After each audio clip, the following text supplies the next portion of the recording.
اسیران کربلا کا قافلہ بھی دمشق پہنچ جاتا ہے اور یزید کے آدمی امام علی مقام حسین علیہ السلام کا سر اقدس لے کر بھی یزید کے شیطانی دربار میں پہنچ جاتے ہیں۔ یزید تخت حکومت پر بڑی اخوت سے بیٹھا ہوا تھا کہ زہر بن قیس آگے بڑھا۔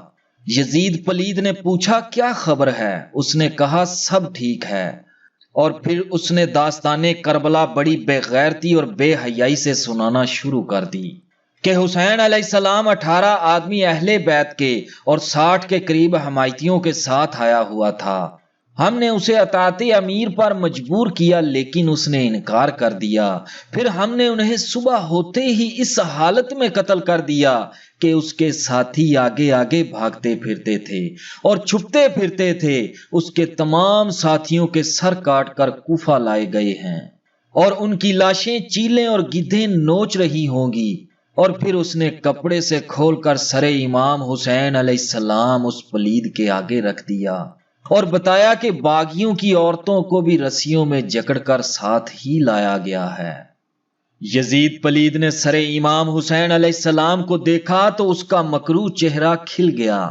پھر اس نے قیدیوں کو دربار میں حاضر کرنے کا حکم بھی دے دیا۔ یزید کے دربار میں یہودیوں کا ایک عالم بیٹھا ہوا تھا۔ جب اسے پتا چلا کہ نواسہ رسول صلی اللہ علیہ وآلہ وسلم کا سر ہے تو اس نے کہا کہ تم کیسے مسلمان ہو؟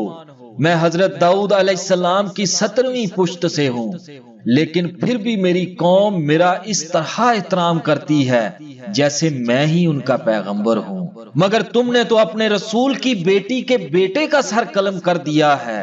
بتاؤ تو صحیح تم مسلمان کہلانے کے حقدار کیسے ہو؟ ایک عیسائی عالم بھی بیٹھا ہوا تھا۔ اس نے کہا مجھے ان کے اسلام پر حیرت ہوتی ہے۔ ہمارے گرجے میں حضرت عیسیٰ علیہ السلام کے گھوڑے کا ایک سم ہے جسے ہم نے خوشبوؤں سے معطر کر کے شیشے میں سجایا ہوا ہے، اور ہزاروں عیسائی ہمہ وقت اس کی زیارت کے لیے جمع رہتے ہیں۔ انہیں اس پیغمبر کی امت کہلانے کا کیا حق ہے جنہوں نے اس کے نواسے کو شہید کر دیا؟ ان دونوں کی لان تان کے بعد دیگر اراکین دربار میں بھی چہ مگوئیاں شروع ہو گئیں۔ یزید پلید مکروہ نے مصلحت وقت کے تحت خاموشی اختیار کر لی۔